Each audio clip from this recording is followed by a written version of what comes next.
Eh, Muy buenos días. Mi nombre es Javier Oyarzún y voy a explicar el tema 2 del curso de especialista en comercio exterior, que este año ha modificado su contenido y que va a tratar sobre el mercado de divisas y el tipo de cambio. Bien, empiezo explicando lo que es el tipo de cambio. Y la introducción de este tema se debe fundamentalmente al hecho de que el tipo de cambio modifica la competitividad de un país y, en ese sentido, me parece que tiene una enorme influencia en el comercio exterior.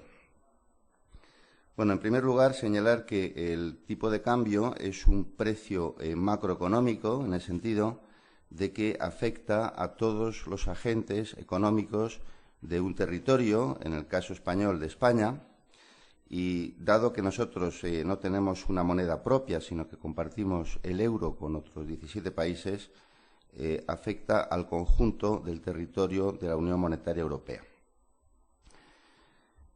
Hay dos formas de definir el tipo de cambio directo e inverso. En el caso del euro se ha adoptado el tipo inverso, que consiste en que se define el tipo de cambio del euro como el número de unidades de otra moneda por unidad de euro.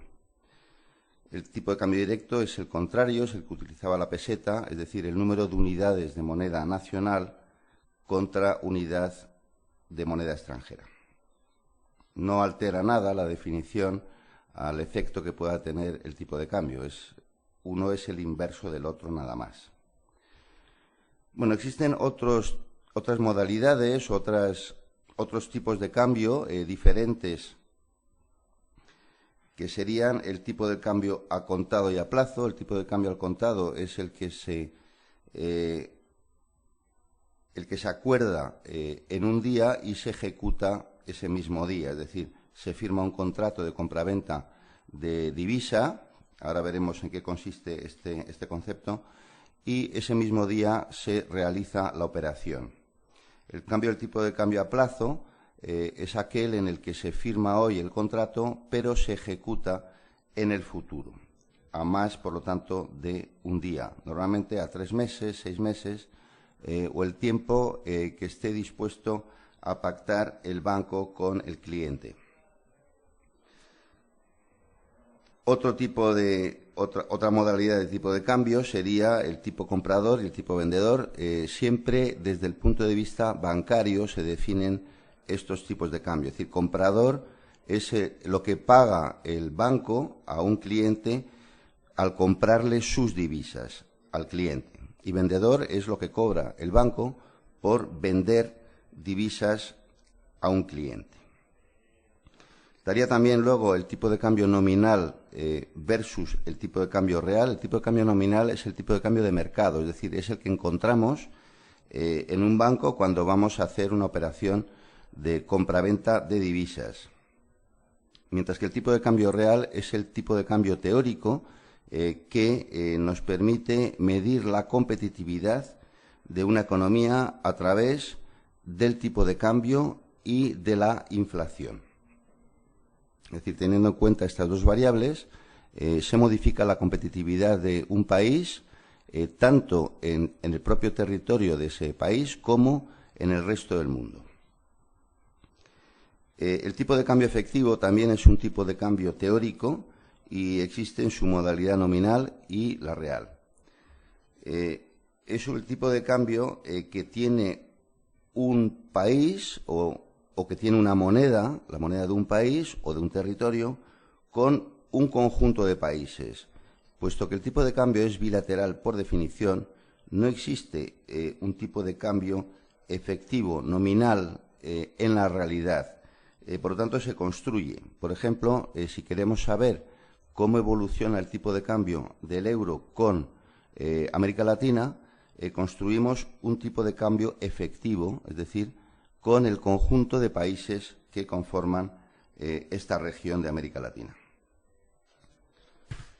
Bueno, vamos a pasar al mercado de divisas, que es aquel donde se establece el tipo de cambio.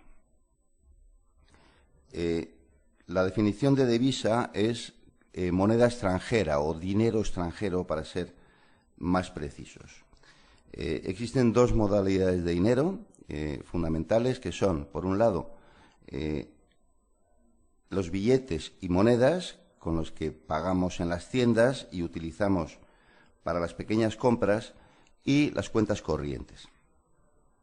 Bueno, el mercado de divisas está constituido en un 99% en compraventa de cuentas corrientes, y el mercado de billetes y monedas es absolutamente marginal en el conjunto de este mercado. En el mundo bancario, la divisa se refiere a las cuentas corrientes, mientras que los billetes y divisas se denominan billetes. Por lo tanto, encontramos que en los bancos hay precios diferentes para comprar o abrir una cuenta corriente en otra moneda y comprar billetes en otra moneda. Estos precios difieren y además, tanto para los billetes como para las divisas existe un cambio comprador y un cambio vendedor. Como ustedes supondrán, el cambio vendedor, es decir, el que aplica el banco a sus ventas de billetes o divisas, es siempre más caro que el cambio comprador, es decir, el que aplica a las compras que hace a los clientes de billetes o divisas. Bueno, las características del mercado de divisas son las siguientes. En primer lugar, es un mercado bilateral, en el sentido de que siempre se intercambia una divisa o billete, es decir, una cuenta corriente o un número determinado de billetes, contra otra moneda. Es decir, no se cambia una moneda por varias monedas, sino que se cambia por una solamente. Puede haber una operación triangular, que es decir, si quiero comprar, por ejemplo, pesos argentinos y en Madrid, no hay banco que me los pueda vender, compro dólares y con los dólares compro pesos, que se llama una operación triangular. En segundo lugar, es un mercado permanentemente abierto porque cuando cierra el mercado europeo, de Europa Occidental, ya ha abierto el mercado norteamericano y sudamericano, y cuando cierra el mercado norteamericano, ha abierto el mercado oeste y después abre el mercado asiático, y así sucesivamente. Siempre hay bancos abiertos y operando a lo largo de las 24 horas del día. Por eso, los bancos que trabajan en el mercado de divisas, es decir, que operan en este mercado, siempre tienen un departamento abierto para hacer operaciones durante las 24 horas del día. En tercer lugar, es un mercado interbancario, lo que quiere decir que el grueso de las operaciones se realiza a través de la banca, es decir, los agentes económicos, es decir, las personas o empresas que quieren comprar billetes o divisas, lo hacen a través de los bancos. Y luego los bancos entre sí son los que realizan la operación.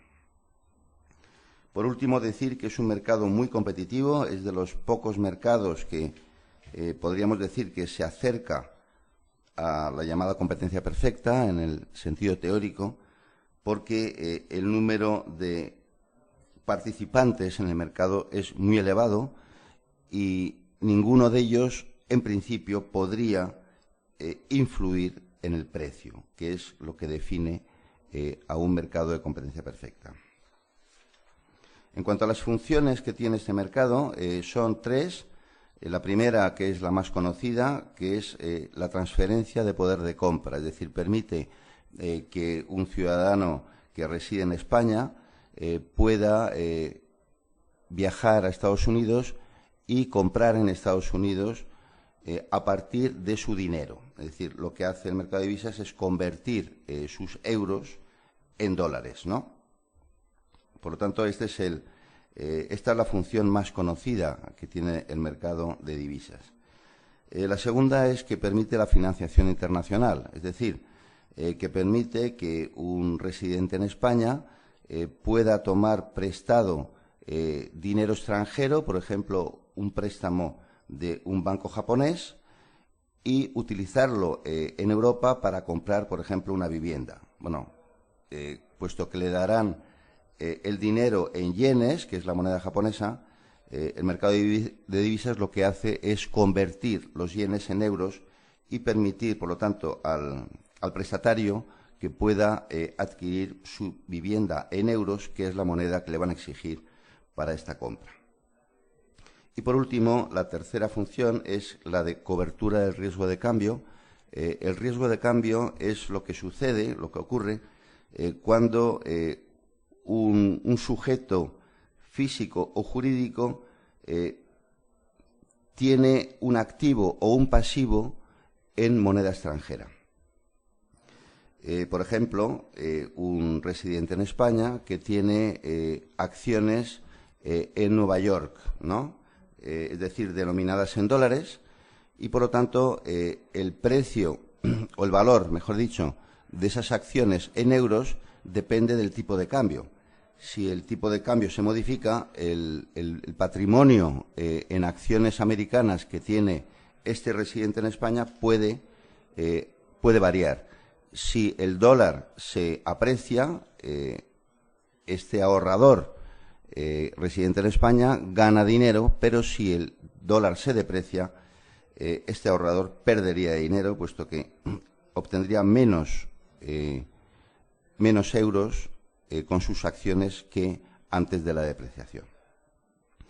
Lo que hace el mercado de divisas es asegurar un tipo de cambio en el futuro y, por lo tanto, permite eliminar ese riesgo de que el patrimonio de una persona o una entidad jurídica se reduzca debido a la variación del tipo de cambio del mercado.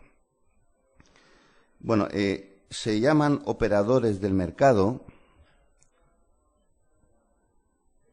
estaríamos aquí, se llaman operadores del mercado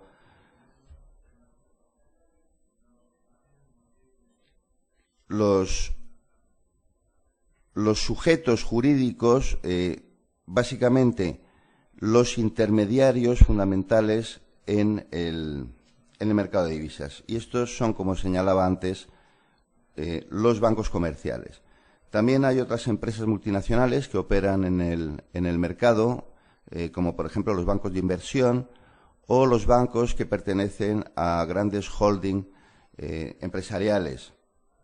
Y finalmente los bancos centrales, que también son grandes operadores del mercado. Los bancos centrales son los bancos con el derecho a emisión de moneda en un país. Lo que se denomina agentes del mercado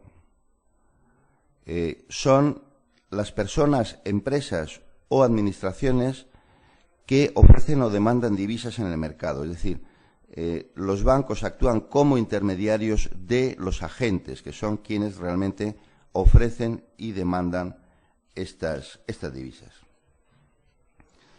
Hay que señalar dos operaciones características del mercado de divisas, como son el arbitraje y la especulación. Respecto al arbitraje, el arbitraje consiste en comprar barato y vender caro, o vender caro y recomprar barato. La especulación es muy parecido, con la diferencia de que entraña un riesgo para quien la realiza. También es comprar barato esperando que en el futuro lo que se ha comprado se encarezca para entonces venderlo. En cambio, en el arbitraje no existe este riesgo porque se realiza de forma simultánea. Es decir, cuando, por ejemplo, el precio del dólar en términos de euros o el tipo de cambio euro-dólar difiere entre los bancos situados en Nueva York y los bancos situados en Madrid, bueno, pues un operador, que suelen ser los propios bancos, realiza una operación de arbitraje, es decir, compra la divisa donde está barata y la revende de forma simultánea donde está cara. Esta operación de arbitraje reporta grandes beneficios a los bancos y tiene como resultado la igualación de los tipos de cambio en las diferentes plazas, puesto que cuando una divisa está barata en un mercado, la compra masiva de la misma lo encarece y, en cambio, donde estaba caro, la venta masiva lo abarata. Bueno, a continuación vamos a ver de una forma muy esquemática cómo se fija el tipo de cambio en el mercado, cómo se establece el tipo de cambio en el mercado de divisas. Está mejor explicado seguramente con más detalle en el texto, pero voy a intentar a través del gráfico explicar cuál es el planteamiento que se realiza desde el punto de vista de la teoría de cómo funciona el mercado de divisas. Bueno, recuerdo en primer lugar que es un mercado bilateral, por lo tanto consideramos dos divisas, se ofrece una para comprar la otra, por lo tanto la oferta de una divisa implica la demanda de la otra. Entonces, en este gráfico pueden ver que en el eje vertical se establece el precio que es el tipo de cambio. En este caso he tomado como ejemplo el dólar respecto al euro, tal y como se establece en Europa, es decir, número de unidades de dólar por unidad de euro. Y en el eje horizontal o eje de abscisas se sitúa la oferta y demanda de euros. La oferta de euros implica una demanda de dólares y la demanda de euros procede de una oferta de dólares. Por lo tanto, no hay que confundir esta oferta de euros con la oferta monetaria, sino que la oferta de euros es una oferta precisa y que solo se refiere a la que entraña o implica una demanda de dólares con ella. Por lo tanto, no tiene nada que ver con lo que denominamos la oferta monetaria, que es la cantidad de dinero en circulación en una economía. Bueno, la forma de estas curvas es la típica de la oferta de cualquier activo o mercancía o servicio, es decir, que se supone que cuando el precio de un activo se encarece, aumenta la oferta del mismo. Y por lo tanto tiene una forma creciente, la curva de oferta de euros. Cuanto más caro está el euro, más euros se ofrecen para comprar dólares. Y por el contrario, la demanda de euros es decreciente, como ocurre también con las mercancías y otros activos. Es decir, cuanto más barato está el euro, más se demanda el mismo. ¿Por qué? Bueno, la forma más sencilla de verlo es porque se supone que cuanto más caro está el euro, es decir, cuanto más dólares te dan por un euro, más tendencia tendrás a comprar productos denominados en dólares, por lo tanto, más dólares demandarás.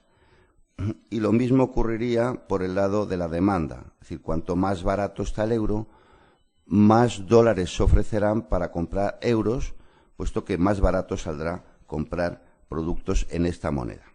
Y esto ocurriría tanto para los bienes, servicios o activos.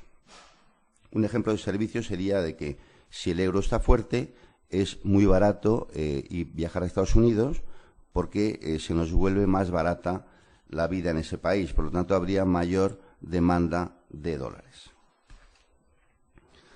Bueno, brevemente y para no ser muy exhaustivo, señalar cuáles serían los oferentes de euros, es decir, los agentes que ofrecen euros para comprar dólares. Entonces, la balanza de pagos recogería este conjunto de agentes, pero se lo resumo a continuación. Serían los importadores europeos de bienes y servicios, que tendrían que pagarlos en dólares y, por lo tanto, ofrecerían euros para pagar dichos bienes y servicios.